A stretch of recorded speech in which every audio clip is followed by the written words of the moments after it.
Hello and welcome to Did You Know Gaming Extra. In this episode, we'll be looking at the dark sheep of Nintendo's modern lineup of systems, the Wii U. While the Wii U left many gamers unsatisfied, in retrospect the hardware was interesting and held its own, and it has a surprisingly well-rounded library of games. During an interview for an Iwata Asks segment in 2011, Satoru Iwata claimed that development of the Wii U began in 2008, only 2 years after the release of the original Wii, 3 years before the system's reveal and 4 years before it was ultimately released. While the console was considered a major flop for the company, many concepts from Nintendo's time working on the system can clearly be seen with the release of Nintendo's far more successful Nintendo Switch. With The Legend of Zelda Breath of the Wild, some features were actually dropped altogether as a result of Nintendo wanting both the Wii U and Switch versions of the game to be more or less identical. During an interview with Game Reactor, producer Eiji Aonuma revealed that the team had regrets over holding back on some elements which could only have been possible using the Switch's HD vibration feature. He wanted to allow the player to experience the same touch as Link, such as holding certain objects and feeling a sense of how it may feel in the player's hands through vibrations. He said that it would add a sense of realism, but would have also required the team to work on scenes specifically revolving around this feature, something which would have been impossible to replicate with Wii U hardware. He also claimed that now this constraint isn't held over the team, and with the Switch continuing to develop well with audiences, they would be able to use this feature in their next Zelda release. However, whether this will happen due to the introduction of the Switch Lite, which has removed the HD Rumble feature, is yet to be seen. The Wii U initially had a lot of support from third-party developers, including Capcom. One of Capcom's offerings was Monster Hunter 3 Ultimate, an updated version of the Wii's Monster Hunter Tri. This version had a fair amount of new content, including a new set of quests. One of the new quests, called Avenge the Fallen Hunter, had a sly reference in its description, which reads, "My weapon bounced off its hide like a toy. That thing moved so fast. Before I knew it, I was not cold. The medicine man says it's just a scratch, but the pain, avenge my flesh wound." This seems to be a reference to the Black Knight from the movie Monty Python and the Holy Grail, which if you haven't seen it, you have to watch it, where the knight fights King Arthur and gets all of his limbs cut off, saying the lines, "'Tis but a scratch." A scratch? Your arm's off! And just a flesh wound. Ubisoft also gave their support to the Wii U at launch. Their first game for the system was Zombie U, which was actually a reimagining of one of Ubisoft's very first games, simply called Zombie. Similar themes and mechanics are used in both games, such as if the character's health is depleted, they turn into a zombie and roam the room they died in. The main difference is that Zombie was set in a mall, much like George A. Romero's Dawn of the Dead, whereas Zombie U takes place on the streets of London. Originally, Zombie U was planned to be a Raving Rabbids game on the PlayStation 3 and Xbox 360 called Attack of the Killer Rabbids from Outer Space. It was then changed again to an arcade-style FPS Wii U game called simply Killer Freaks from Outer Space, before becoming the reimagining of Zombie. Another show of support for Nintendo, even though Nintendo funded it, came from Platinum Games, The Wonderful 101. The game's cast wasn't initially set to be an original lineup of heroes, but rather an all-star cast of Nintendo characters. The title's gameplay was envisioned as a way of satisfying fans of each character, with the assumption that players would be drawn more towards some of their favourite characters over others, which is why the decision was made to introduce all of the characters at the same time. This would allow fans to pick and choose the hero they want from the get-go. After The Wonderful 101 was shelved as a concept for some time, the decision was made to drop the all-star lineup, creating a new roster of superheroes in their stead. Director Hideki Kamiya decided to base some of the heroes on a number of characters from his earlier works. By completing a series of challenges, the player is able to unlock Wonder Bayonetta, Wonder Jean, and Wonder Rodan from the Bayonetta series. It's even possible to unlock Hideki Kamiya himself, who utilizes his sunglasses to attack opponents under the name Wonder Director. There are even references to Kamiya's earlier characters, such as Poseman, who doesn't just have a similar appearance to Beautiful Joe, but strikes many of the same iconic poses, and even has a move called Heroic Forever, similar to Joe's Beautiful Forever. Wonder Cheerleader is also based on Sylvia from the same series, with a gun named after her technique, Desperado. Moving back to Nintendo's own projects, while the WarioWare series moved away from its more recognizable format, Game & Wario served its usual purpose for Nintendo hardware, providing players with a variety of play styles that used the entire console's functionality. This concept of using the game as a demonstration was at the core of the title's development. Nintendo even initially planned to include the game pre-installed on the Wii U console itself, giving the audience a free piece of software to get to grips with the console's gamepad.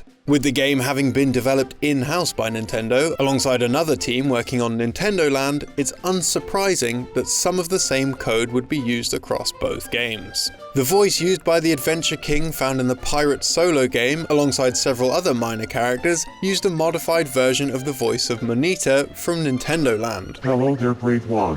I am the Adventure King. Nintendo took real care with Monita's voice stylings, even changing the character's accent for PAL territories, giving her a British accent instead of an American one. I am Monita, your park guide. I am Monita, your park guide.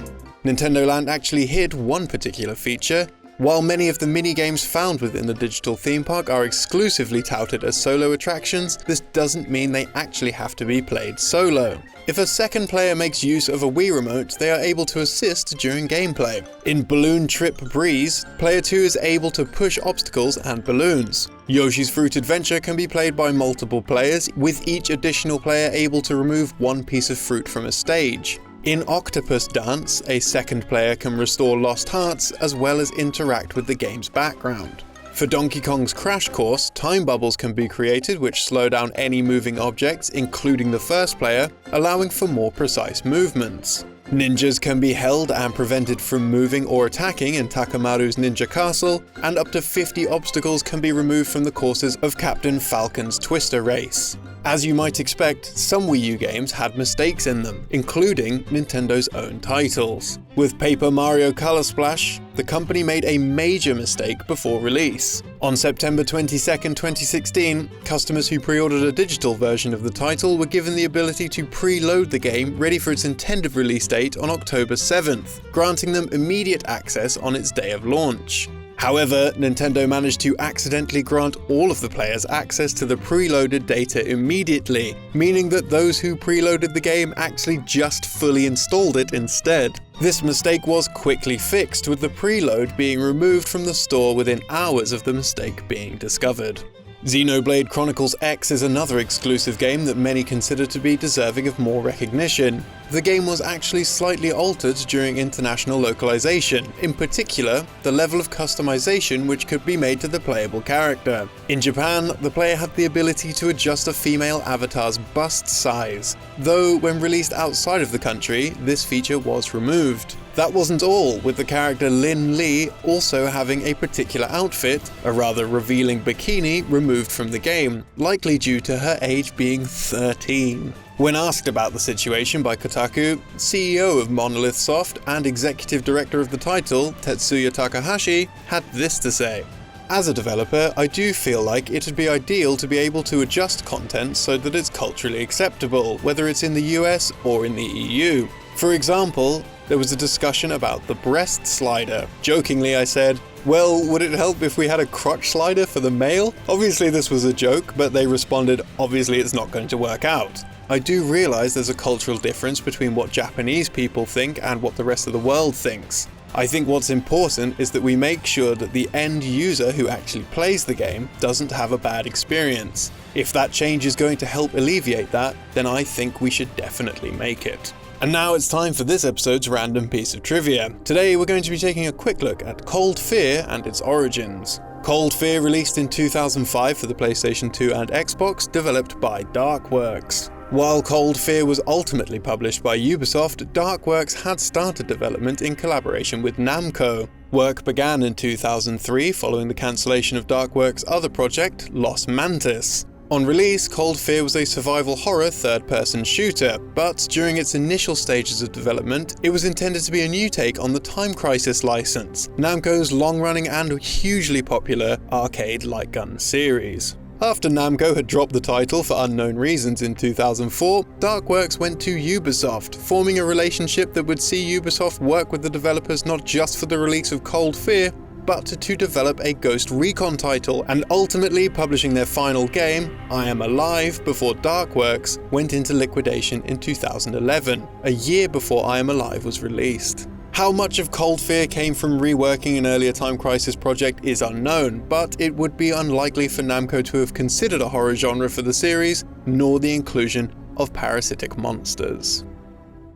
Introducing the new Patreon segment. It's just like the old one, but it's not the same. We promise. With over 322 games in the world, we'll put your name, like Maximilian Summers for example, in one of them. Look how impressed the three master gamers are when they see Robert Cox, Malcavio, and Everett Lathrop in whatever game this is. Jedstotle 7 and Guillermo Chavez meet on Thursdays to pretend to play tennis. Just like Clefairy, they don't need to leave the house. The Natch here believes she's surfing a dragon. Vitas Varnus and Trevor Wooten love watching their Patreon streaming service. Who doesn't want to watch your boy Beowulf slice carrots 24 hours a day? Corey Nelson and Doji Byron Red like drawing phallic images to scare unsuspecting users.